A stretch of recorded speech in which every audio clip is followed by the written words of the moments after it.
Welcome back. Today we're going to be discussing Chapter 25, which covers bleeding and shock. I know that we've covered shock quite a bit. Um, we're going to be talking a little bit more about hypovolemic shock.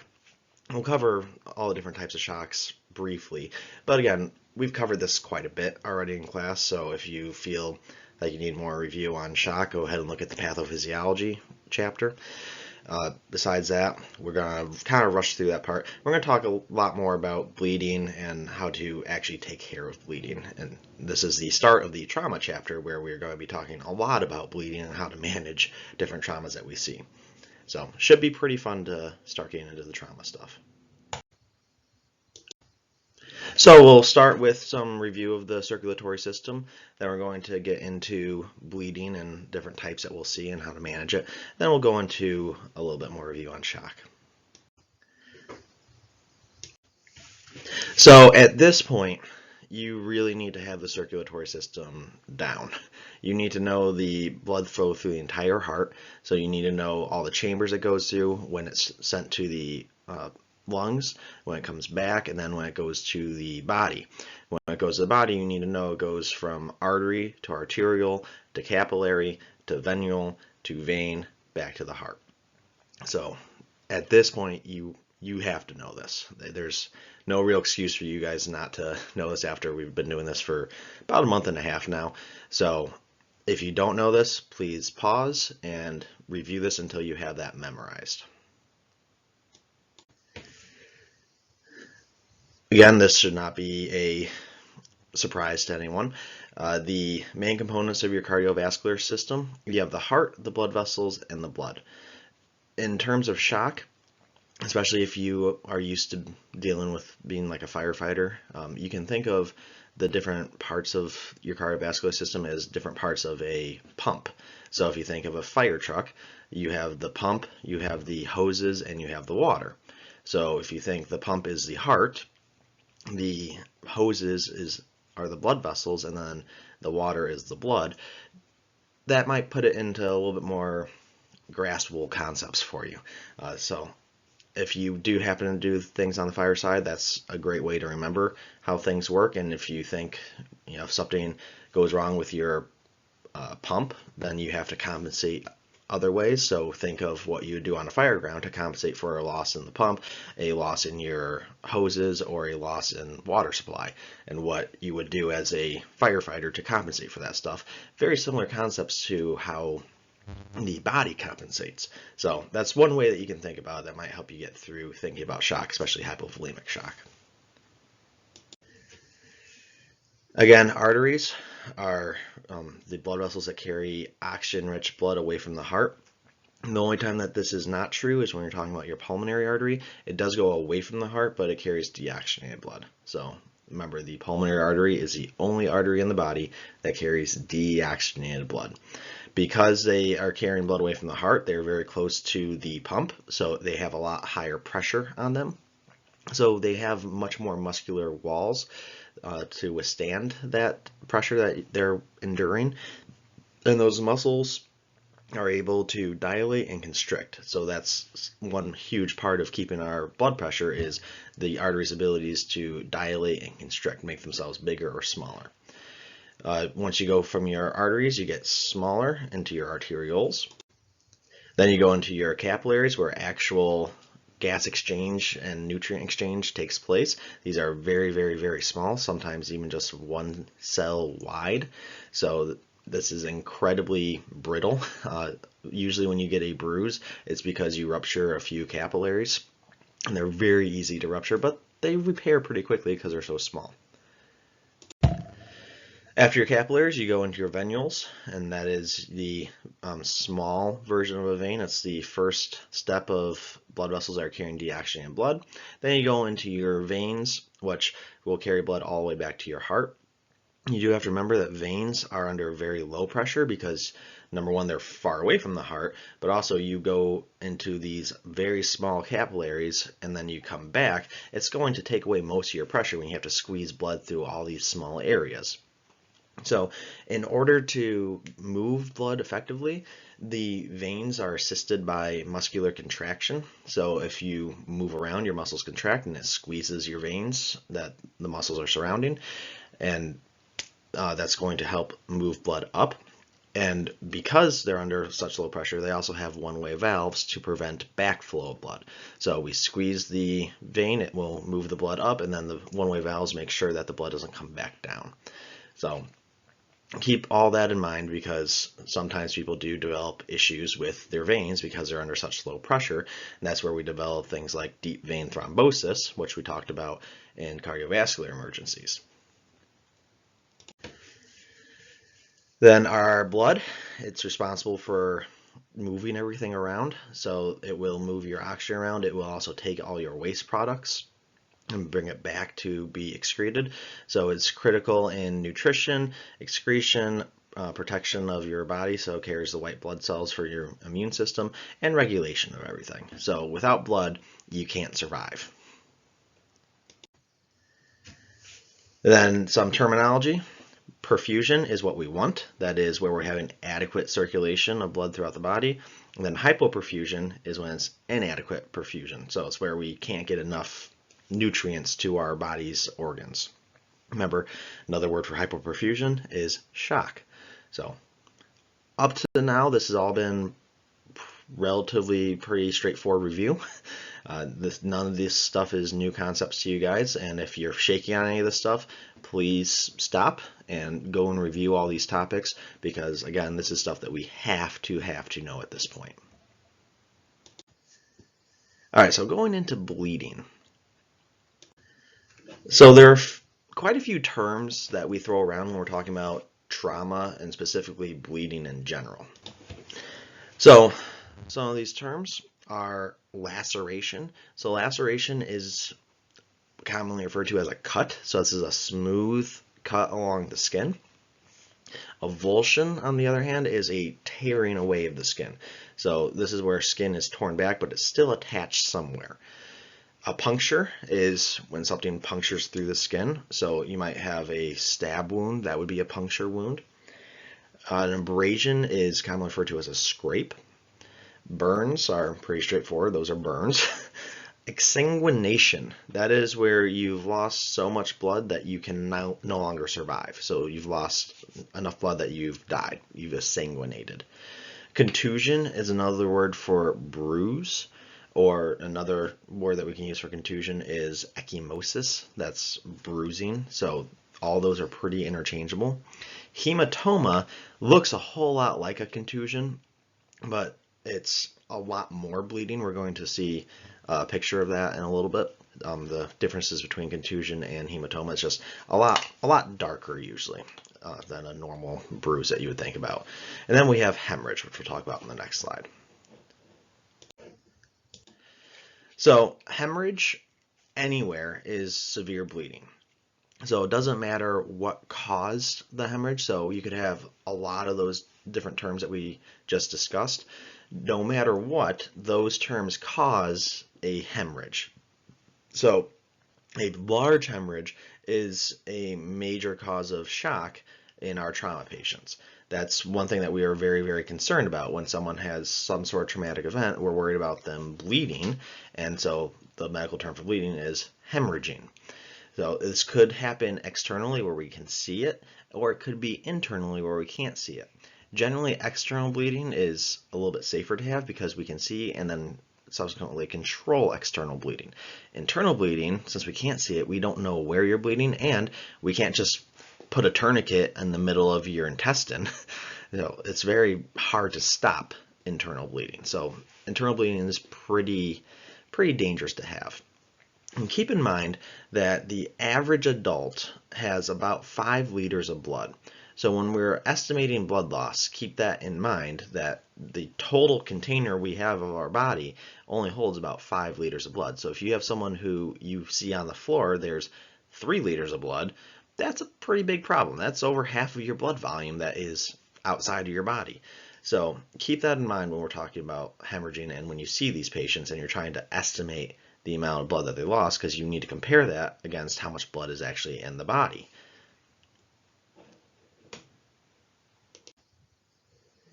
So in terms of external bleeding, and this is true with internal bleeding too, we have three different types that we see.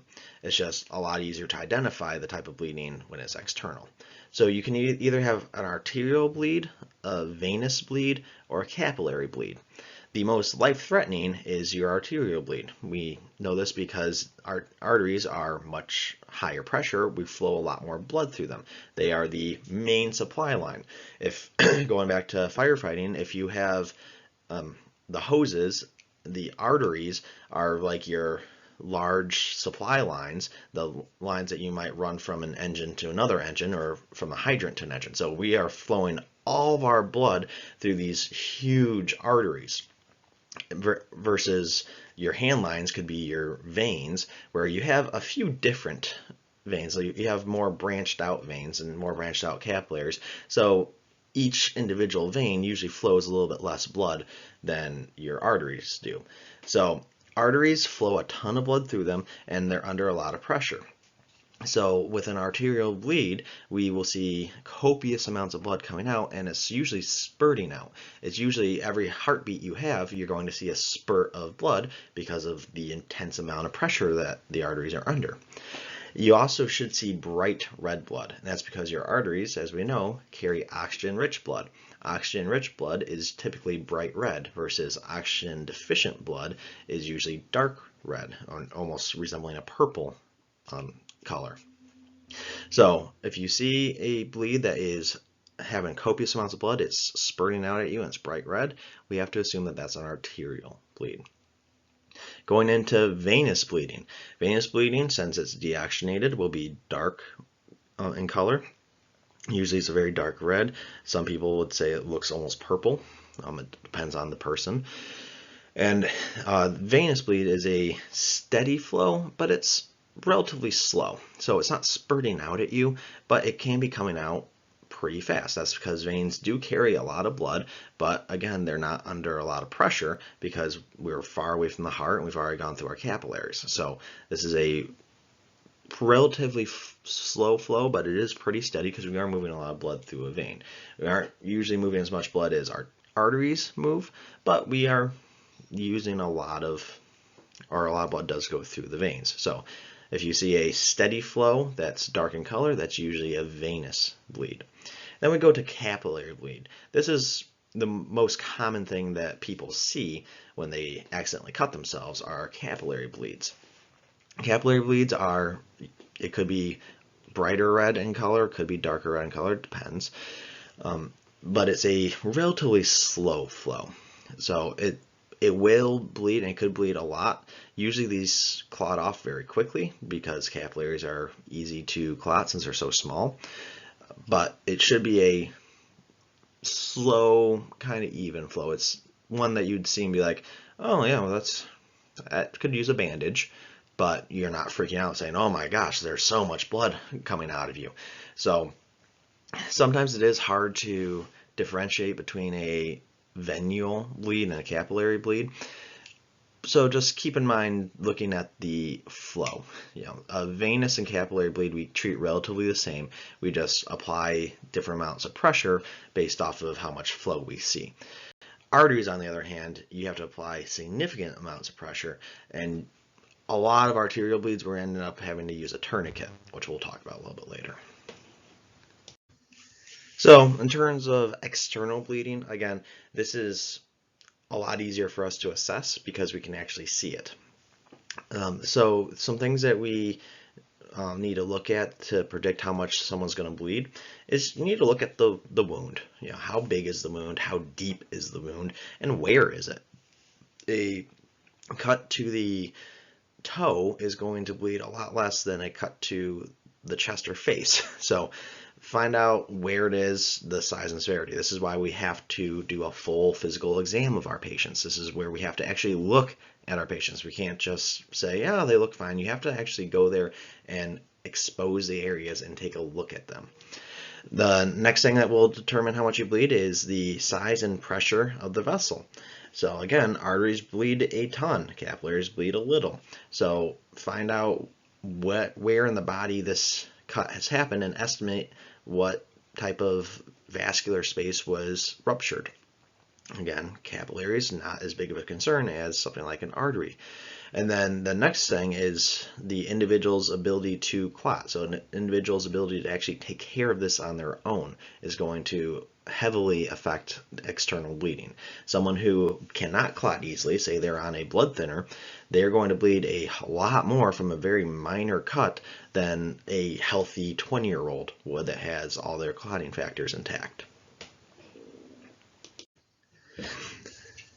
So as we talked about with that diagram, arterial bleeding, some characteristics: you have bright red color, it's usually spurting with the heartbeat, you have significant amount of blood loss, it's oxygen rich, and it's very difficult to control. These are people that we're probably going to be using tourniquets on. Venous bleeding is darker in color, it's under less pressure. The volume of blood carried by the veins can create a life-threatening hemorrhage, but a lot of the veins usually don't. So it is possible, but it's not typically what we see. And usually we can control venous bleeding with appropriate manual pressure. So these are patients that typically don't need a tourniquet. Then you have capillary bleeding. That's usually slow and oozing, and typically will stop on its own. This is something that we can use some slight bandaging and pressure, and it should stop relatively easily.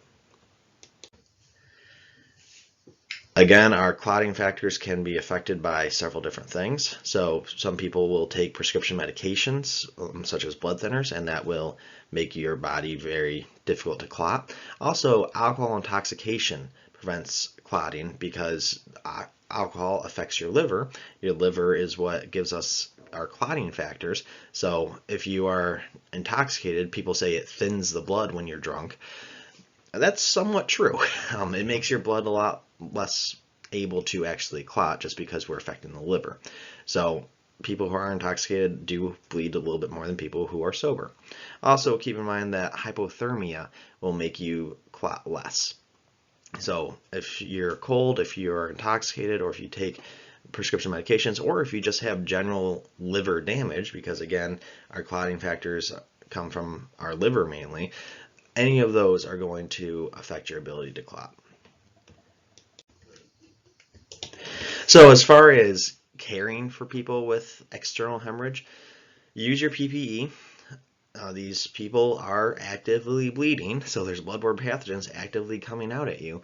And if it's a significant bleed, there's going to be a lot of blood in a lot of places. So this is where we absolutely 100% have to use gloves, but you have to think about eye protection and mouth protection. So think about a mask, think about goggles, and if you want to, think about your clothes. This is where you can use a gown so you don't get blood all over you. So after PPE, make sure that your ABCs are intact, so make sure your airway is good and they're breathing okay. And then for your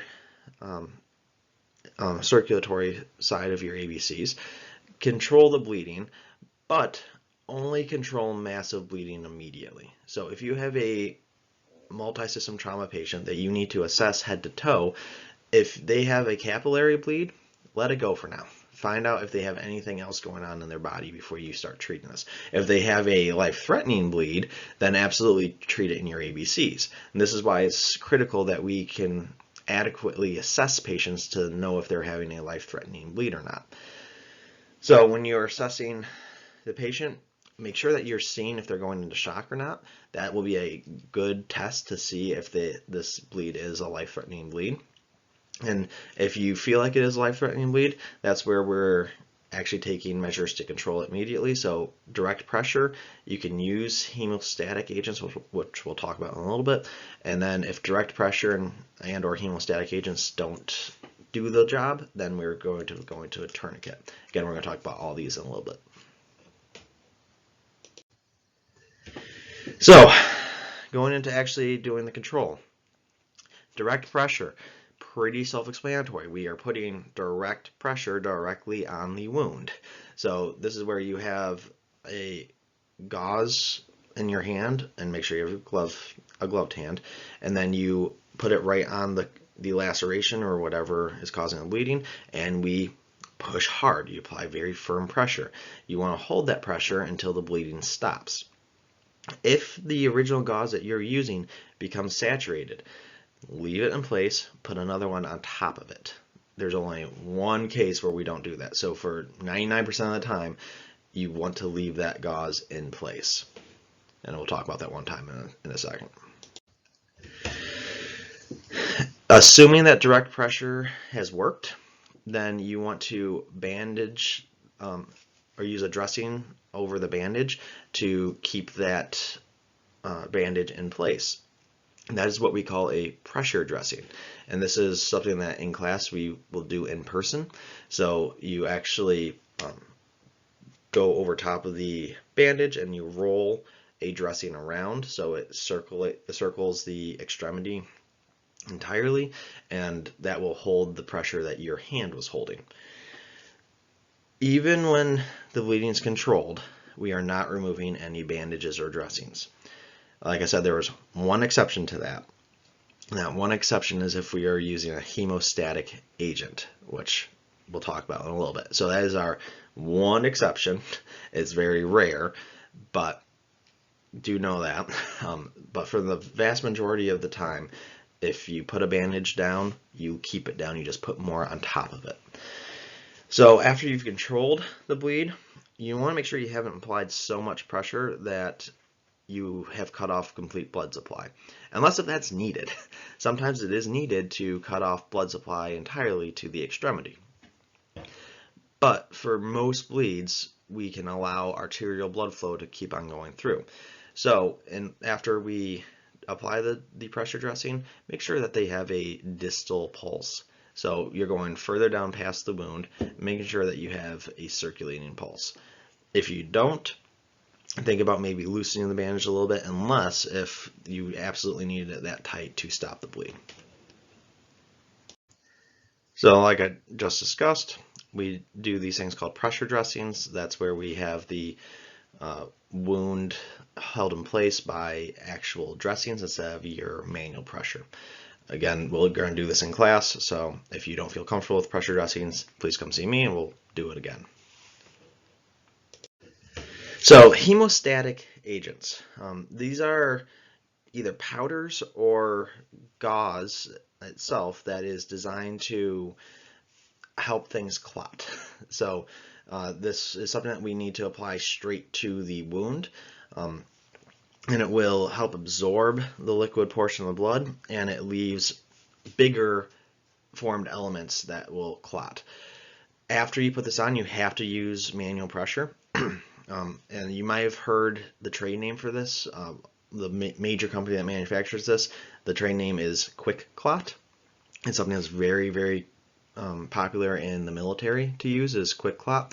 So this is the one example that you can remove gauze to after you've applied it, because again, we need to get this stuff actually into the wound. So you can't just put this on the outside and expect it to do anything. You have to actually go to the wound to have this work. So this is the one time we're removing gauze. Any other time you keep the gauze in place. So this is a picture of a hemostatic bandage. So this is a actual gauze pad of hemostatic gauze, and you can see on the package it does say QuikClot and it says combat gauze. Again, this is very, very popular in the military. So going into tourniquets. So if you cannot control the bleed with direct pressure and or pressure dressing, then we're going into tourniquets. So tourniquets you can only use on an extremity. So if you have a massive bleed in the thorax, in your abdomen, or your neck, you're not using a tourniquet. Believe it or not, there has been a case of someone trying to put a tourniquet on someone's neck. So we have to cover that. So it's only on your arms or legs, which tends to be where we have a lot of our bleeds happen. So a tourniquet is designed to apply so much pressure that you are completely cutting off blood supply. So you are shutting down the artery supply in that extremity, and if you can't get blood to the wound, it can't bleed out of the wound. So this should stop the bleed. When we are applying this, you always apply it between the wound and the heart so that the heart can't supply the wound. And we're usually looking around 2 inches proximal to the injury. Make sure you do not apply it over a joint, because then you might not be able to get the proper pressure because the bone is going to not compress. So we want to compress all the muscle around the bone, so we don't want to be on a joint. So if your wound is 1 inch from your elbow, go 1 inch above your elbow to apply the tourniquet. Once you've applied the tourniquet, make sure you document the time of application. This used to be a lot more of a issue about 20-30 years ago. They figure that if you applied a tourniquet, then the person was losing the extremity. If you take away the arterial blood supply, then there's no way we can save the extremity. It was found that you absolutely can save the extremity, and you actually have a good amount of time to do that. But we need to know when the tourniquet was applied, so we know when that clock starts to be able to fix the bleed and then take the tourniquet off so that we can reperfuse the extremity. And this is where a lot of our military research really came into play with the civilian side of things, because the military was finding that they were applying these tourniquets, they were saving the soldiers from bleeding out, and they're still able to save the extremity that the tourniquet was placed on. So this is where our evidence-based research has driven our new changes. It used to be, again, tourniquet was a last resort because your extremity was gone after you put that on. Now it's a very quick thing that we want to go to. If you can't control that bleeding and it's obvious that's an arterial bleed within the first 30 seconds, you're going for that tourniquet. So here's a picture of a tourniquet. There are several different manufacturers of tourniquets. This one is a Mechanical Advantage tourniquet. That's the type that one is. There's, again, several different types. So find out what your company uses and make sure that you are able to use it. So again, know your own equipment. Follow the manufacturer's instructions. This is something that you should be doing well before you ever go on a call. You need to know what you carry on your apparatus. After it's applied and you stop the bleed, do not take it off and don't loosen it. If we've done our job by stopping the bleed, we don't want to change things and have the bleed start back up again. If you have a MCI type call where you have several patients, say that this is a mass shooting or something, if you've put a tourniquet on, make sure that there's something that is blaringly obvious that you have done that. So if you have some sort of quick form that you're leaving with the patient, make sure that it's blatantly said that you have a tourniquet on this patient. That's, again, only when we have major MCI issues. If you don't, then you're usually not leaving this patient after you put the tourniquet on. So it's not as important for you to notate that you have done this on the patient, because you're going to be with the patient and you're going to verbally tell everyone there's a tourniquet on this patient. So that is a brief note with MCI stuff. Again, we're going to talk about MCIs in its own chapter near the end of the course. So the manufactured tourniquets are wonderful. They are what we always want to use. There are certain instances where a manufactured tourniquet is not available. This usually is going to be a case of you are out and about and off duty and you come across someone with an arterial bleed, and or you get an arterial bleed yourself. This also might be seen, again, in a mass casualty incident where you've just simply run out of your equipment. So in the event that you do not have a commercial tourniquet available, you can actually improvise a tourniquet. There's a few different things that you have to have when you're improvising a tourniquet. This YouTube link at the bottom will bring you to a video that will very nicely explain how to improvise your own tourniquet. If you don't want to use that video, just type into YouTube improvise tourniquets. There's thousands of videos showing you how to do it. Some simple principles is you have to have some sort of cloth material that will go around the wound. You tie a knot in that cloth material. Then you need something that has some structure to it. We call it a windlass. So A screwdriver is a good one. A very large stick that won't break under pressure is a okay option. Usually we're looking for something metal. People say pens or pencils. Those are too small. They will break under pressure. So once you tie the cloth material around the extremity, you then put the windlass on top of the first knot. You tie a knot around the windlass, and then you keep on spinning the windlass around, and that's what's going to tighten your tourniquet down. And then you need something to hold that windlass in place, so we call that a securing device. That could just be taking loose ends of the cloth again and then tying it to the windlass, which will prevent the windlass from rotating backwards. So it's very hard to just explain this in a video, so it's a lot easier to actually show you. So watch the YouTube videos and or see me in class, and we will go over how to improvise your own tourniquet. Another thing that if you happen to say you're on the ambulance and you have a tourniquet, but the tourniquet is not with you at the moment, you can temporarily actually use a blood pressure cuff as an improvised tourniquet. So you put it above the wound, and then you blow the blood pressure cuff up pretty much as far as you can, and then you just keep it there, and that should shut off arterial blood flow. Blood pressure cuffs, though, will leak. So this is not a good long-term solution. This is, again, say you are dispatched to a call that you don't think will have a significant bleed, and for some reason you didn't bring in your trauma bag with you, so your tourniquet is at the bottom of a 20-floor building and you're at the top of that 20-floor building. Again, it's imperative that you should bring all your equipment with you, but if you don't, you can use a blood pressure cuff in the interim to shut down that arterial blood flow until you can get a tourniquet to the patient. So again, you need to bring your equipment to every patient, but I understand there's some times where you don't. So a blood pressure cuff can be improvised. Not the best solution in the world, but it will temporarily do the job usually. So when you're controlling a bleed, you always have to be thinking, is this bleeding control working? Just because it's working 1 minute doesn't mean it's going to be working the next. That's why we have to reassess our patients. If it's not working, you need to think about what's our next step. Do we just apply a little bit more pressure with our normal gauze, or do I have to move to a tourniquet?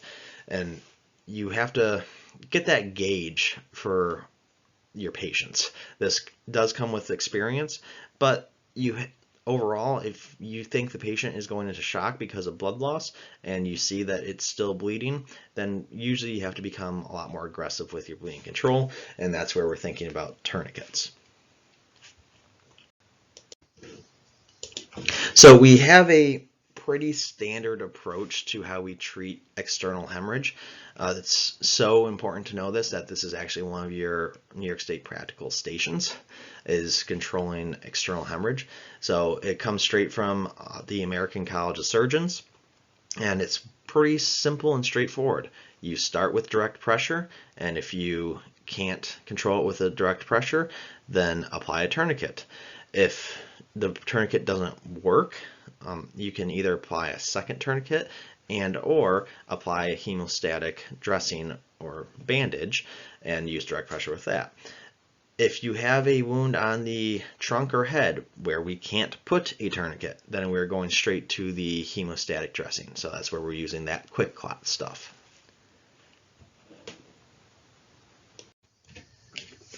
So some things to keep in mind. When a bone is broken in the body, the bone doesn't break nice and clean usually. Usually there's some jagged ends. So broken bones with the jagged ends inside your body can lacerate your vasculature. So when we splint bones, that's what we do to stabilize them and keep them in place so they stop moving around. And if they don't move around, they're less likely to lacerate our vasculature. We're going to cover splinting and broken bones very extensively in musculoskeletal trauma, so stay tuned for that. That will be coming up in chapter 28. Sorry, forgot the chapter for a second. Also, when we have a broken bone, we also go for application of cold. So that's where we have the ice packs that will minimize the amount of blood flow going to the area, because blood doesn't like cold, so it's going to the vasculature is going to withdraw and go away from the cold. So it will minimize swelling because we have less blood flow, constricts the blood vessels, and reduces the pain because we kind of numb the nerve receptors a little bit. So we use cold with the other techniques such as splinting. Again, we're going to cover that quite a bit in chapter 28, which is musculoskeletal trauma.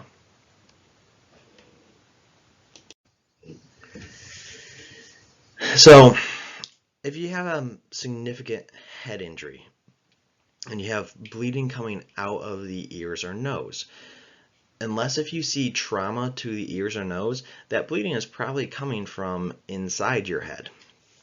So we actually don't really want to control that type of bleed, because that is your brain is under so much pressure that it is trying to lower the pressure inside your cranium.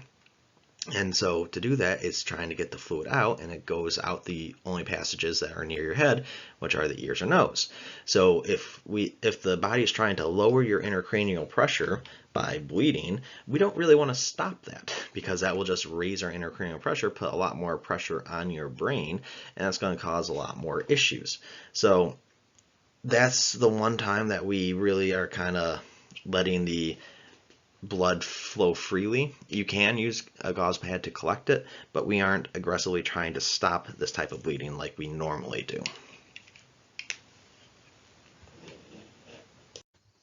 So if you have a nosebleed that won't stop, the medical term for nosebleed is epistaxis.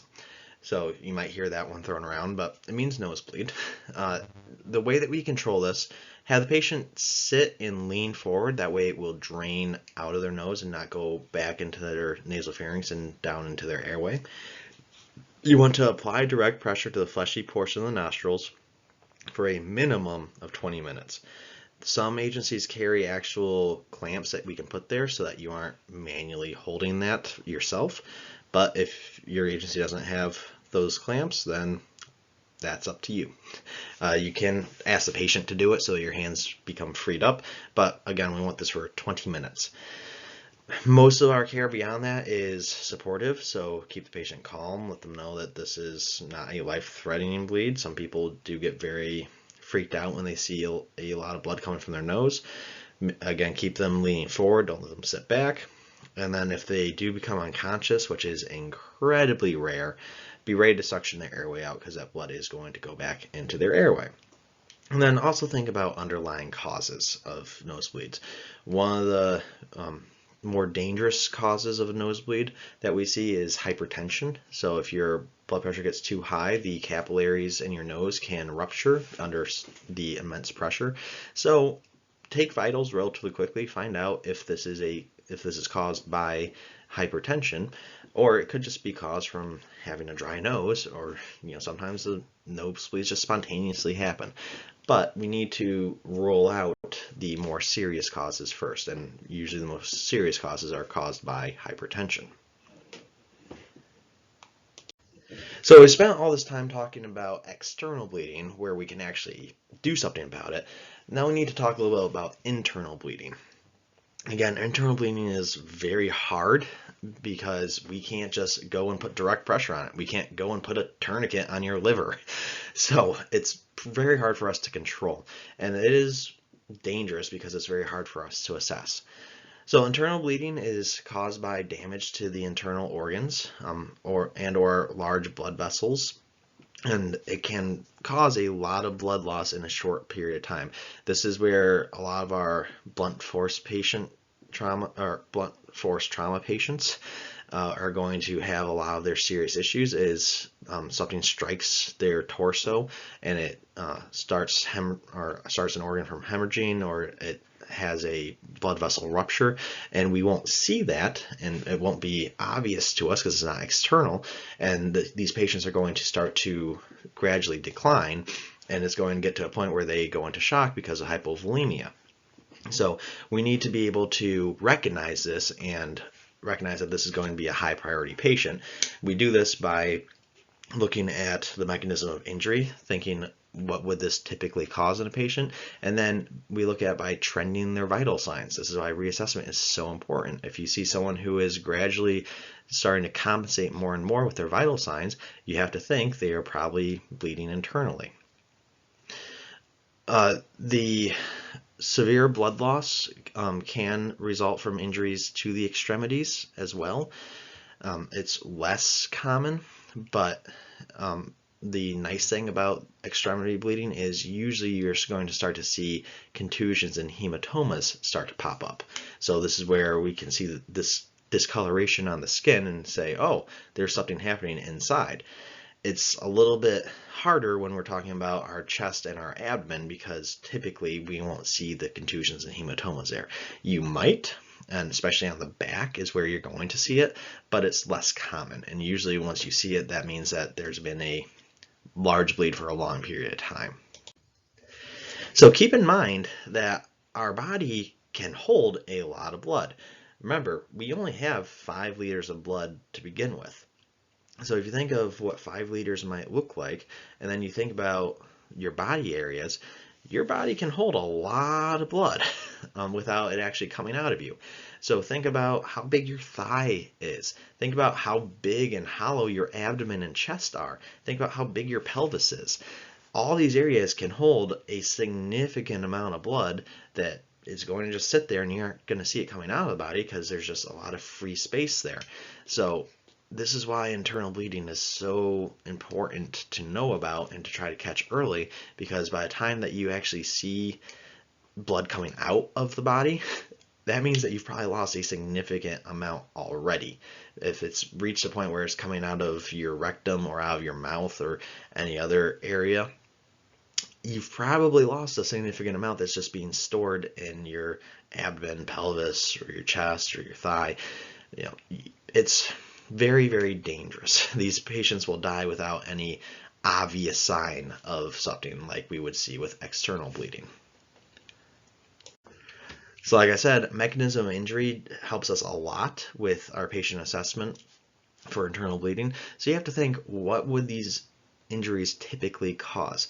Some of the ones that cause internal bleeding are the high impact blunt traumas, so falls from great heights, motor vehicle crashes, auto pedestrian crashes, and blast injuries. These are all very common ones where we will see a lot of internal bleeding happening.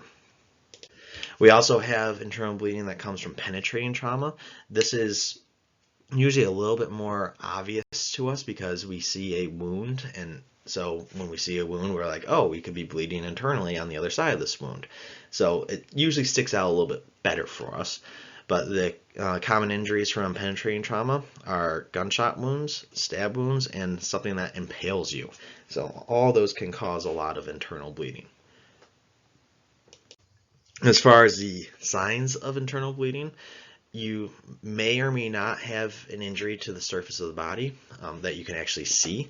So this is where, again, we're looking for the DCAP BTLS. If you don't remember what that is, go back to patient assessment and we discussed that there.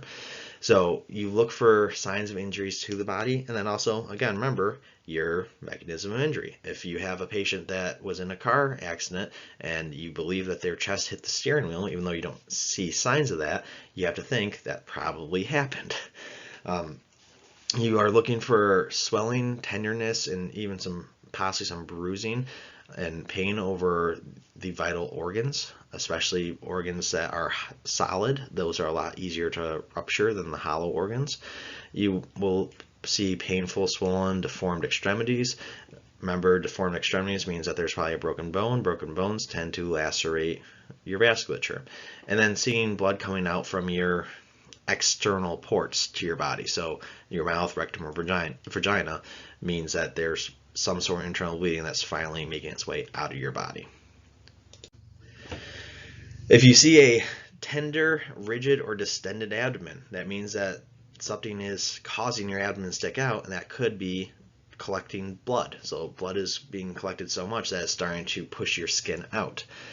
Vomiting coffee ground substances or bright red vomitus. We discussed this in abdominal emergencies. So you can go ahead and review that if you don't remember what coffee ground material indicates, but that is digested blood. If you have dark tarry stools or bright red blood in the stool, that means you have bleeding somewhere in your GI tract. And again, dark tarry usually means that it's digested, so it's probably gone through the stomach.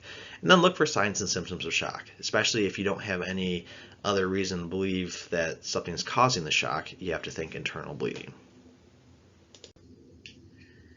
So right here is a picture of a contusion. So this is a typical bruise that we'd see. This is on the patient's shoulder. And right here is more of a hematoma. So if you look at this A picture, this is more bruising around here, but these dark areas like this is more of a hematoma. So remember at the start when we were talking about terminology, I said hematoma is a lot darker and a lot more profound. So it's like a really exaggerated bruise almost. So that's what a hematoma is. So as far as patient care of our internal bleeding, maintain your ABCs. If there's external bleeding, control that. There could be external and internal at the same time. That's actually very common. So control any external bleeding. Then treat for shock. Remember, our general treatment for shock is high concentration oxygen. Take steps to preserve the body temperature, so keep them warm. Lay them supine, and then transport them very promptly and rapidly to an appropriate medical facility. If this is a caused by a trauma, then we're thinking probably transport them to a trauma center. Again, our trauma center in the Syracuse area is upstate.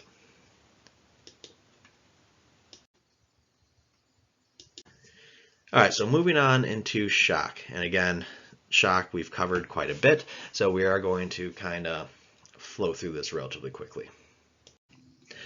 So once again, the pure definition of shock is when we have inadequate perfusion to the tissues.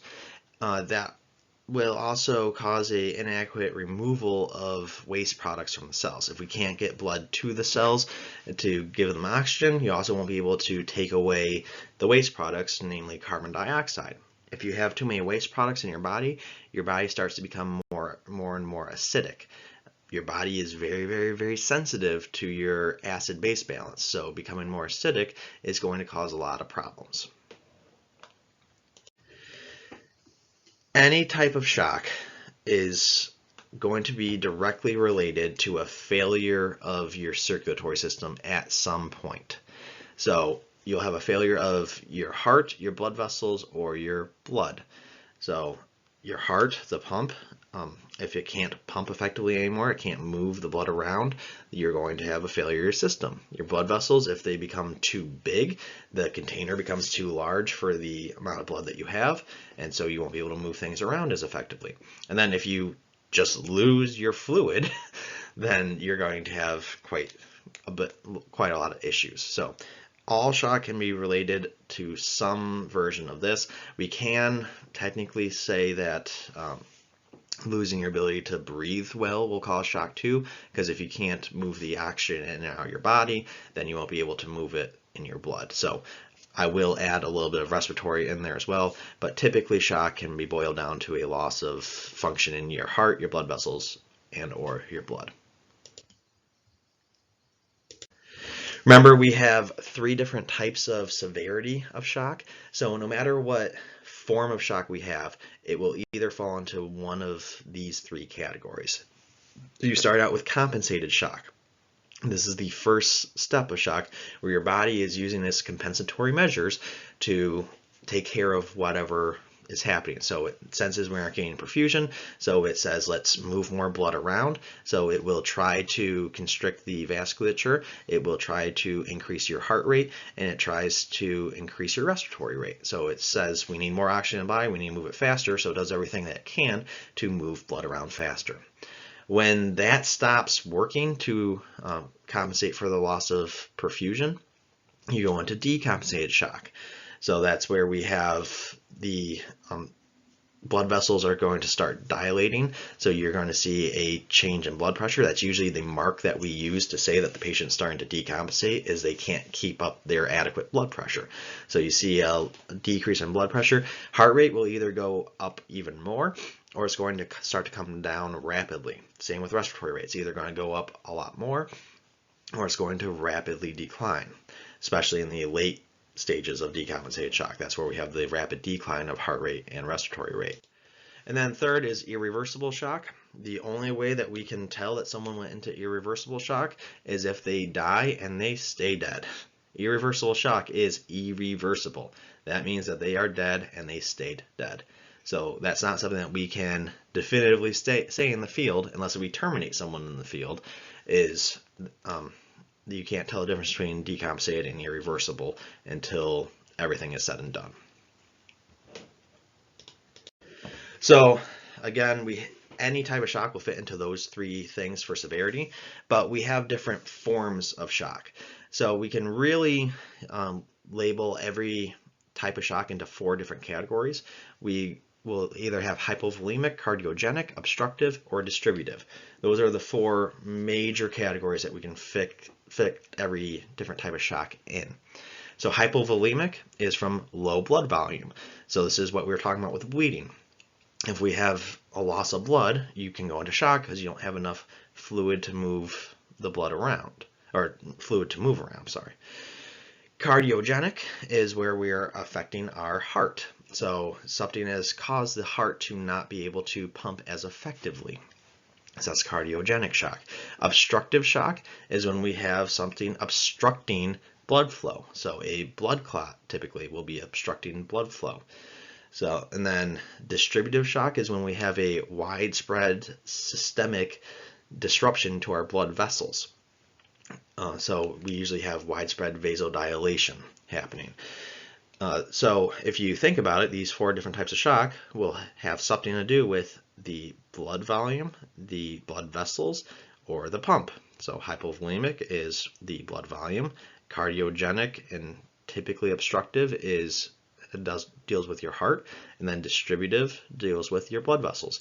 Within distributive, we have a few different types of shock. You have neurogenic shock.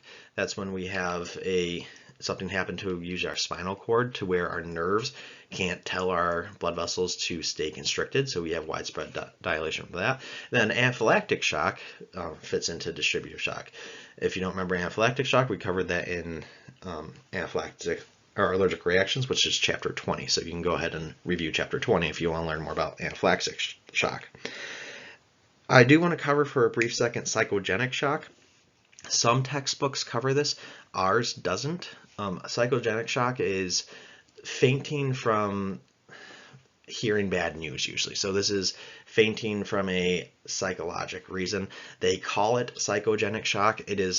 I hate people saying that because it's not a classic form of shock. It's not where we have a issue to our pump, our fluid, or our container, and this is something that resolves on its own. So this isn't the life-threatening emergency that shock is.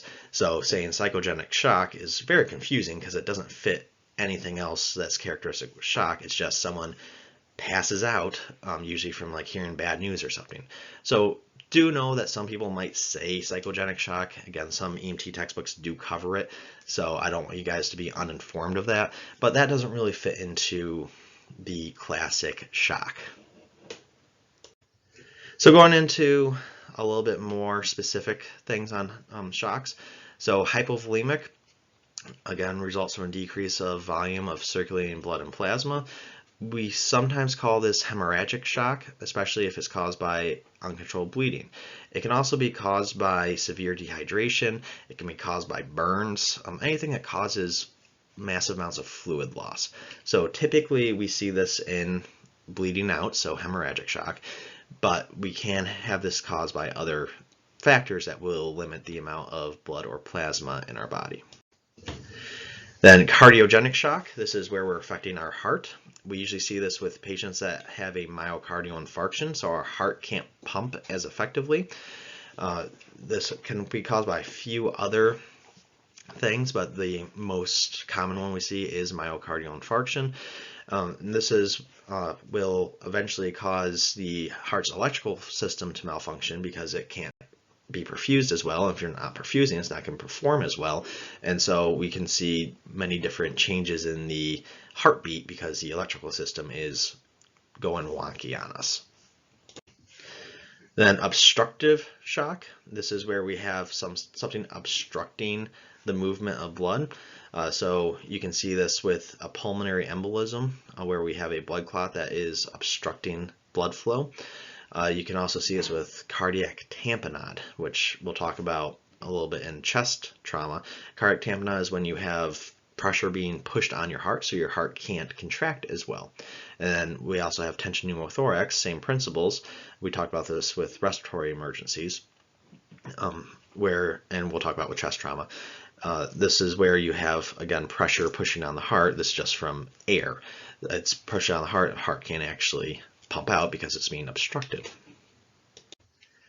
Then you have distributive shock. That's where you have a system-wide dilation of the vasculature. Neurogenic shock is one of the causes of this. We'll talk about that in the next slide. And then anaphylaxis and sepsis can also cause this. Again, we've talked about that in other chapters, so go ahead and review that if you need more information on it. So neurogenic shock, it causes widespread dilation of the blood vessels because the nerves can't tell your blood vessels to stay constricted anymore. So we see a lot of the signs of shocks that we might see with hypovolemic shock because we can't move our blood around anymore, but we don't actually have blood loss. It's just the vessels are so large that the blood can't fill them anymore. This is something that's rare for us to see in the field. When we do see it, it's usually with major trauma patients that have suffered some sort of spinal cord damage. Typically, these patients have suffered so much damage that they're dead before we even get there. So it's hard for us to say, oh yeah, they went into neurogenic shock, because they've had so much trauma and they've affected their spinal cord to the point that they're already dead. I know I've said this before, but I'll mention it again. Pediatric patients will compensate really, really, really well. So this is very dangerous for us because they're going to maintain, and look fine, and then just suddenly crash. When they're dealing with things like hemorrhagic shock, they will seem fine and not really show signs of compensating until half of their blood volume is gone. So this is where we have to be very, very, very aware of mechanism of injury and thinking of what's happening, because we can't rely on their vital signs to tell us if they're okay or not, because their vital signs will probably be okay until they completely crash. So they only usually compensate until just before they go into decompensated shock and then death. So you have to catch this stuff early with kids. For shock, again, these should not be a surprise to you. We've covered shock quite a bit. So the signs and symptoms of shock, you're going to see altermentation, pale, cool, clammy skin. You might see nausea and vomiting. That's not always. Vital sign changes, you usually have a higher heart rate, higher respiratory rate, and usually lowering blood pressure. Very late signs of shock include excessive thirst because your body wants to get more fluid into it. You can have dilated pupils. You might see cyanosis on your nail beds and lips, and that's mainly from the lack of perfusion that's happening. As far as our care for shock, biggest thing is get them going somewhere. Especially with trauma patients as a whole, we can't fix a lot of the trauma that's happening, especially internally. We need a trauma surgeon. So transportation is your number one priority for a lot of your trauma patients, especially trauma patients that are going into shock. We have things called the Platinum 10 minutes. That's the amount of time that you should spend on scene of a trauma patient after you've gained access to them. So if they're trapped in a car for 30 minutes, you can't say, oh, well, our 10 minutes are gone now. That's after you get to the patient. So we want that time to be 10 minutes or less. Coincidentally, your trauma assessment station is a 10-minute station. It's almost like they correlated this. So try your best to rapidly assess your patient and go to the hospital. We call these load and go patients versus stay and play patients. Those are patients that we can burn some time doing some interventions. Trauma patients, especially trauma patients that have shock signs and symptoms, are load and go always. There's also another term called the golden hour.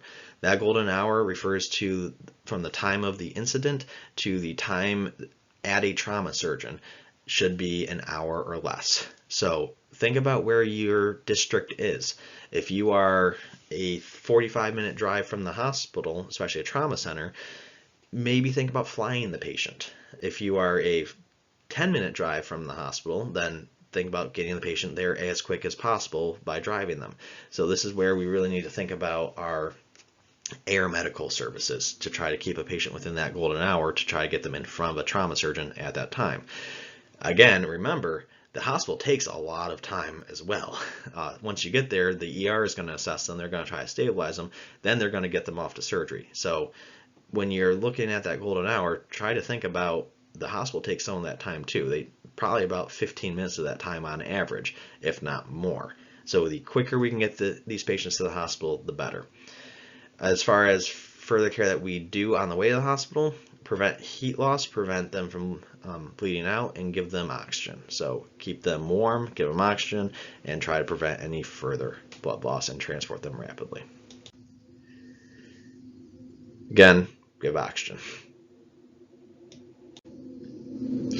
If you do see a pelvic fracture or suspect a pelvic fracture, try to secure the pelvis. We'll talk about that more in musculoskeletal trauma, but again, our pelvis can hold a lot of fluid, so we can bleed a lot into our pelvis, and we have some very huge vasculature that runs in our pelvis, such as our femoral artery, which can bleed a lot. So you want to try to stabilize the pelvis so that you don't accidentally lacerate one of those great veins that are in there with the sharp parts of your fracture. Once again, splint any suspected bone or joint injury. That will reduce our chances of lacerating a blood vessel in there, prevent the loss of body heat, transport immediately, and provide supportive care. You probably noticed a theme of treatment of shock that's relatively the same. All right, going into a little bit of chapter review now. So almost all external bleeding can be controlled by direct pressure and elevation. When these do not work, apply a tourniquet if bleeding is on an extremity, or a hemostatic dressing if the bleeding is from the head or torso. Emergency care for internal bleeding is based on prevention and treatment of shock. Early signs of shock are often restlessness, anxiety, pale skin, rapid pulse, and respirations. If shock is uncontrolled, the patient's blood pressure falls, which is a late sign of shock. Signs and symptoms may not be evident early on in the call, so treatment based on mechanism of injury might be life-saving. Treat shock by maintaining the airway, administering high concentration oxygen, controlling bleeding, and keeping the patient warm. One of the most important treatments is early recognition of shock and immediate transport to a hospital.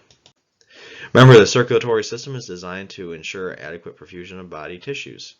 The classification of hemorrhage is directly related to the type of vessel ruptured and the pressure within that vessel. Remember, treatment of external hemorrhage includes progression through the following steps: direct pressure, elevation, tourniquet application, and use of hemostatic agents. Remember that internal bleeding is impossible to evaluate. The most appropriate treatment must be rapid transport to an appropriate facility. Remember, shock develops if the heart fails, blood volume is lost, or blood vessels dilate, resulting in inadequate perfusion. Remember that signs of shock reflect the body's attempts at compensating for inadequate perfusion. Remember, the most significant treatment for the shock patient is early recognition and prompt transport to a hospital where the patient will receive definitive care. At this point, you should know what you should use for a tourniquet and make sure that will control bleeding but not damage the tissue. When treating a patient with shock, you should know what you should do at the scene and what you should do en route to the hospital. A patient has been involved in a motor vehicle collision. There's considerable damage to the vehicle. The steering column and wheel are badly deformed. The patient complains of a sore chest. You note no external bleeding. The patient's vital signs are pulse 116, respirations 20, blood pressure 106 on 70. How would you proceed to assess and care for this patient? So this is where we have to look at our mechanism of injury, and you see that the steering wheel is deformed, which means you probably had the patient's chest hit the steering wheel, which means you probably have some sort of internal bleeding happening.